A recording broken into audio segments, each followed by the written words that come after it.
Anyone who uses social media might admit it can be hard to tear yourself away. Sometimes, you feel like you're addicted to social media. Chances are you're not that far off. It's just social media features we've come to love. But growing evidence shows a darker side to the persuasive tricks used by the biggest platforms in the world. Former Facebook president Sean Parker is sounding the alarm about the potentially addictive nature of social media. We have a responsibility as companies. They agree that we need to have serious conversations about the impact of social media. But now, after years of working to keep us hooked, the social media giants are backtracking. Now the former head of Facebook says that's exactly what the founders intended. And like the site he helped create, this morning, he has our attention. So what happens when the tools that were created for human advancement become the reason for its destruction?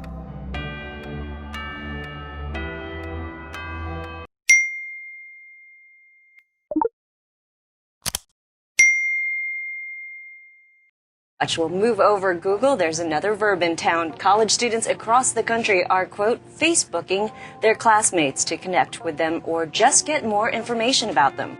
When you think of social media, you think of Facebook, WhatsApp, Twitter, emails, and you use them to stay in touch with people, and the need for bringing social media to our life. It stems from one of the most important basic human needs, human contact. You see, at the start, social media was really a lot of fun. And in fact, if you kept up with news back then, you'd know that social media really helped a lot of people reconnect with their childhood friends and even lost family members. Now these two cute girls you see in this picture got the gift of a lifetime tonight. Separated from their mom overseas at ages 2 and 3, finally finding their mother thanks to this picture the girls posted online. And for a while, it was great having social media. I mean, it had a clear purpose. Whenever people could not physically connect with their family or friends, well, now they have an alternative. They no longer ever have to not be in touch with the ones they love. But we wouldn't be here if it was so perfect, would we? But social media started to have an adverse effect on people in general. And especially, it started affecting the younger generation. Teen girls offering surprising details about their struggles. What about social media? How big of a part of your lives is social media? I love Very social big. media. Do any of you ever question your body because of what you see on social media? I've been so focused on just like not eating past 7 and drinking water. Like on Instagram, like I follow people like Kendall Jenner and Kylie Jenner, and they all have this like time measure, like body image that everyone is expecting from this generation.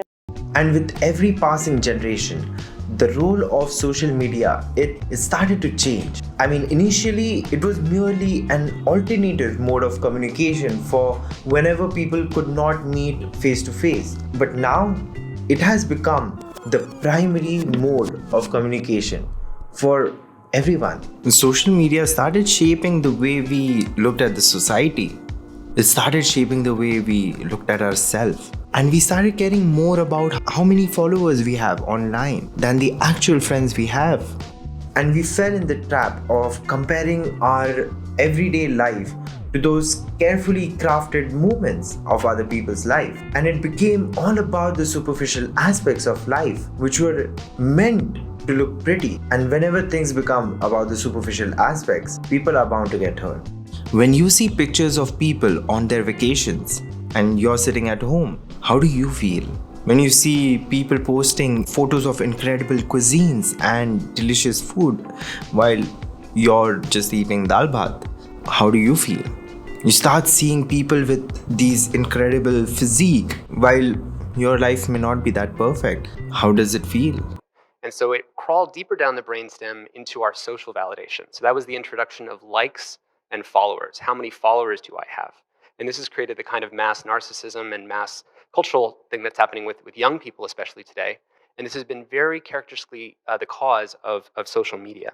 And this constant comparison of who we are and who other people show they are, this led to a lot of people going through depression, anxiety, body image issues, and even low self-esteem.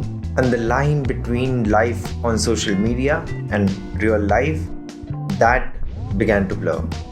And by the time we all realized it, it was already too late.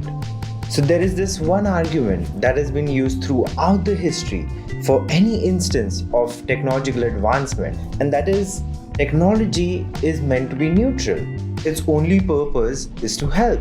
And so if there's any problem that social media has caused, then it is us to be blamed. If there are any negative repercussions of social media, then that is our responsibility. And for a while now, we based all our approaches to combat this addiction by assuming that that is the truth and that we are the only people responsible for misusing this technology. But as we know now, that is far from true. 1 billion of us own a smartphone, and we know how addicting it can be. One former Google employee says this is no accident. Indeed, it is by design. And he became troubled by the relentless efforts of app developers to keep us glued to the gadgets. So Tristan Harris founded an organization called Time Well Spent. Which means all of these applications, they were created with the intention to get you addicted to it. They were designed in such a way that it would require our attention for longer and longer and longer. But the question is, why? Why did they want to make these applications so addictive? So the goal is to keep us on our devices longer. Why? For any company whose business model is advertising or engagement-based advertising, meaning they care about the amount of time someone spends on the product, they make more money the more time people spend. So have you ever wondered why when you're using Facebook, Instagram, or even WhatsApp, why none of these applications ever charge you any money? I mean, technically we are the customers, right? We are the ones using the services. But if you're not paying for the services, then what does that make us? But in this situation, it wouldn't be wrong to mention the old saying that if you're not paying for the product, then you are the product. And in this situation, our information, our likes and dislikes, our behavior, that is the product. And the advertisers are the ones paying for that product. You see, advertisement in the old days was a little bit challenging. When you would present an advertisement on a TV or a billboard or radio, it was directed to everyone. And so let's say there were 10,000 people that were watching TV and the advertisement was about, let's say, a refrigerator. And so out of these 10,000, maybe only 500 people would be interested in that product. Now, for the advertisers to spend so much money to reach out to 10,000 people, it was a little bit expensive of an venture. But social media has made it really easy for them. You see, social media tracks our behavior. It knows what we like and it knows what we dislike. It has our basic information. So now when advertisers have to reach out to customers, they just need to spend the right amount of money to reach out these specific people with whom there's a better chance of converting them into buying customers. So the way this cycle actually works is that the longer we spend time on social media platforms, the more advertisements we are exposed to, the more the chances of us actually making a purchase. The more purchases we make, the more money the advertisers make. And so it is in the absolute interest of the social media platforms to keep our attention for longer, because that's how they make their money. That's how they make their profits. So here comes the $1 million question. What do we do? How do we fight against a system that is designed to be so addictive? Well, one advice you'll hear a lot of experts give is that to go on a social media cleanse, like a 30-day detox, in which you essentially either deactivate your accounts or just delete those applications for 30 days, or in some cases, delete them permanently. And although on paper, this strategy looks good, but when it comes to implementing it practically, I think it has a few issues. See, whether you like it or not, social media has become an essential part of how this world functions. There are businesses that are dependent on social media for their marketing, for their reach to the outside world. Not only that, but certain businesses are entirely based on social media. And so for a lot of people, it might not be a very feasible option to just deactivate all your accounts. But just because we cannot eliminate social media from our life doesn't mean that we cannot mitigate the use and reduce the dependency on social media. In fact, I count 3 strategies that I've come across which are bound to give you a positive result. The first strategy that you need to try is to turn off all your notifications. Engagement with social media and our cell phones releases a chemical called dopamine. That's why when you get a text, it feels good, right? Because we know when you get it, you get a hit of dopamine, which feels good. It's why we like it. It's why we keep going back to it. Dopamine is the exact same chemical that makes us feel good when we smoke, when we drink, and when we gamble.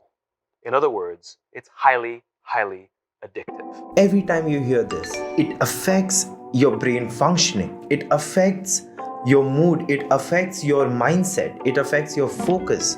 It takes you out of the moment you're in right now, and it takes you to a different world that is present on social media. So do yourself a favor and pull down the notification bar on your phone and move to the setting of Do Not Disturb. The second thing you need to do is clean out your home screen of the phone. What I mean by clean out is take away all of your social media apps and put it in the back drawer. Do not have any of the distractions right in front of you, because out of sight definitely is out of mind. I mean, one thing, for example, is I set it up so that I just have my in and out tools and my aspirational ways I want to spend my time on my home screen. So what do you mean by in and out tools? What does that mean? A tool is something that you use and you never use it longer or more than you want it to. For example, Google Maps. Like if I need directions, I don't end up scrolling through Google Maps for a half an hour randomly, right? I just go in and I find where I need to go and then I go out. And these are things that really don't draw you in for long periods of time. There's nothing on my home screen that is explicitly makes money from or wants to maximize how much time I spend. And I put all those other things inside of folders that are hidden. So now you've turned off all your notifications and you've cleaned your home screen by putting all the social media apps in the back drawer. The third thing you need to do now is to mitigate the time you spend on these applications. What I mean by that is every day, just dedicate 2 hours to the use of these applications for whatever it is that you, but try to bring that discipline and try to ensure that you restrict your use to only the time you've given yourself for it. And by doing these things, we can drastically help ourselves to reduce our dependency. And there is a light at the end of this tunnel. The creators of these applications, the social media giants, they're starting to recognize the error of their choices. They have started to realize the gravity of the situation. They're trying to bring changes, but it might take a while. And so until then, it is our responsibility to fix this. And it is up to us to ensure that these tools that are now causing human destruction will only be used for human advancement.